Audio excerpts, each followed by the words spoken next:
بہت کم لوگوں کو اس کا اندازہ ہے اور بہت کم لوگوں کو یہ باتیں تفصیل کے ساتھ معلوم ہیں۔ الحمدللہ بہت ساری باتیں اس عاجز کو اتنی تفصیل کے ساتھ معلوم ہیں کہ اگر وہ ساری تفصیلات مجموع میں عرض کی جانے لگیں تو شاید کہنے والے کے لیے اپنے وجود کا خطرہ ہو جائے۔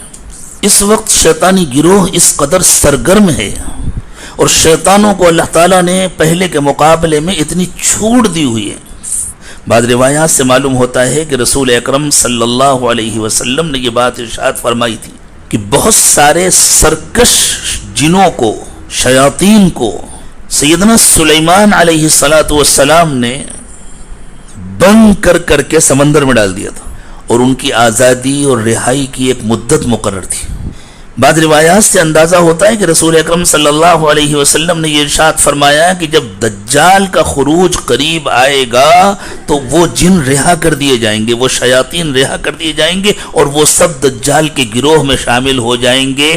بعض اہل دل کا ادراک ہے کہ وہ وقت آ چکا ہے، وہ شیاطین رہا ہو چکے ہیں اور وہ دجالی گروہ میں شامل ہو گئے۔ شیاطین کا خاص عمل ہوتا ہے جادو۔ بنی اسرائیل نے جب جادو کی نسبت سیدنا سلیمان علیہ السلام کی طرف کی، یہ بہت منتخب مجمع ہے، اس لیے میں صرف اشاروں میں گفتگو کر رہا ہوں۔ ہر بات کی تفصیل نہیں کی جا سکتی اور ہر بات کی تفصیل کرنا مناسب بھی نہیں ہوتا۔ جو لوگ ان اشاروں کو سمجھ سکیں انہی کے لیے یہ گفتگو ہو رہی ہے، جو نہ سمجھ سکیں وہ صبر کریں اور سمجھداروں پر اعتماد کریں۔ سیدنا سلیمان علیہ السلام کی جانب جب جادو کی نسبت کی گئی تو اللہ تعالیٰ نے ارشاد فرمایا وَمَا كَفَرَ سُلَيْمَانُ وَلَكِنَّ الشَّيَاطِينَ كَفَرُوا يُعَلِّمُونَ النَّاسَ السِّحْرَ۔ حضرت سلیمان نے کفر نہیں کیا، کفر تو شیاطین نے کیا تھا جو لوگوں کو جادو سکھاتے تھے۔ اس سے دو باتیں معلوم ہوئیں، ایک تو یہ معلوم ہوا کہ جادو کا عمل انسان کو ایمان سے محروم کر دیتا ہے، اور دوسرے یہ معلوم ہوا کہ جادو خاص شیاطین کا عمل ہے۔ یہ شیاطین صرف جنات نہیں ہوتے، انسان بھی ہوتے۔ الذي يوسوس في صدور الناس من الجنة والناس۔ اللہ تعالیٰ نے پناہ مانگنے کی تعلیم دی ہے۔ قل اعوذ برب الناس ملک الناس الہ الناس۔ اس صورت میں تو صرف ان جادوگروں کے شر سے پناہ مانگنے کی تعلیم دی گئی ہے، اور یہ جادو کرتے ہیں دلوں پر۔ یہ جس زمانے کا مسئلہ ہے، ہمارے نوجوان آتے ہیں، ہم کیا کریں، ہمارا دل چاہتا ہے کہ ہم معمولات کی پابندی کریں، ہم کر ہی نہیں پاتے۔ ہمارا دل چاہتا ہے کہ ہم نماز پڑھیں، ہم پڑھ ہی نہیں پاتے، نماز میں دل ہی نہیں لگتا، نماز کے لیے جانے کا دل نہیں چاہتا، گناہ چھوڑنا چاہتے ہیں لیکن چھوڑ نہیں پاتے۔ کہیں سے قلوب پر تصرف ہو رہا ہے۔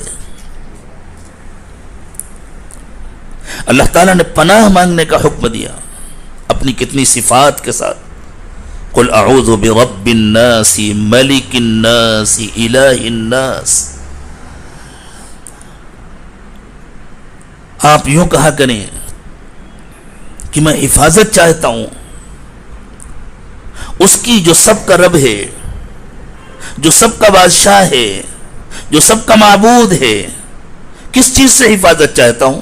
من شر الوسواس الخناس، اس کے شر سے جو چھپ کر دلوں پر تصرف کرتا ہے۔ میں ترجمے میں تھوڑا سا تصرف کر رہا ہوں تاکہ بات واضح ہو جائے، بات پورے طور پر سمجھ میں آ جائے۔ میں اس کے شر سے پناہ چاہتا ہوں جو چھپ کر دلوں پر تصرف کرتا ہے۔ اور یہ کون لوگ ہوتے ہیں؟ من الجنۃ والناس۔ یہ صرف جنات نہیں ہوتے، یہ جنات بھی ہوتے ہیں، انسان بھی ہوتے ہیں۔ میں آگے ایک اور اشارہ کر دوں کہ اس وقت ایسے مراکز بنے ہوئے ہیں، ایسے مقامات ہیں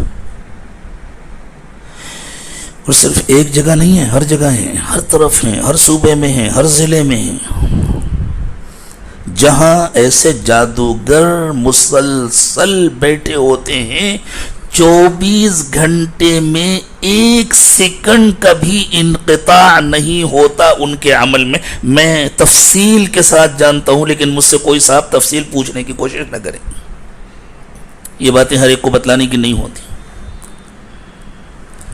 اور اس سے کم میں بات سمجھی نہیں جاتی، اس لیے میں نے اتنا عرض کر دیا، ورنہ اتنا بھی کہنے کی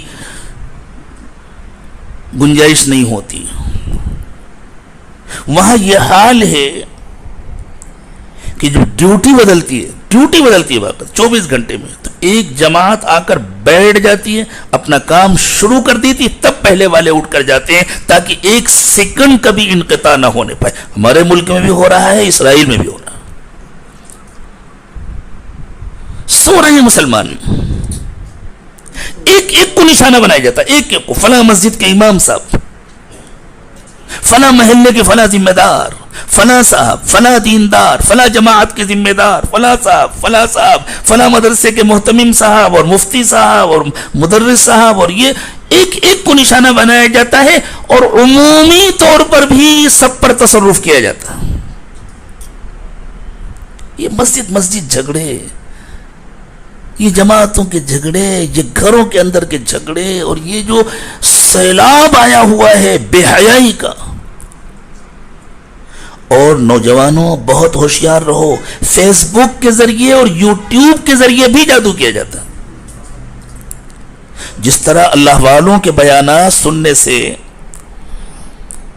ان کی روحانی توجہات سننے والوں کے دلوں پر اثر انداز ہوتی ہیں، بالکل اسی طرح بہت سارے پروگرام ہیں فیس بک میں اور یوٹیوب میں جن کو دیکھنے اور سننے سے جو منفی تصرفات کیے جا رہے ہیں وہ قلوب پر اثر انداز ہوتے ہیں۔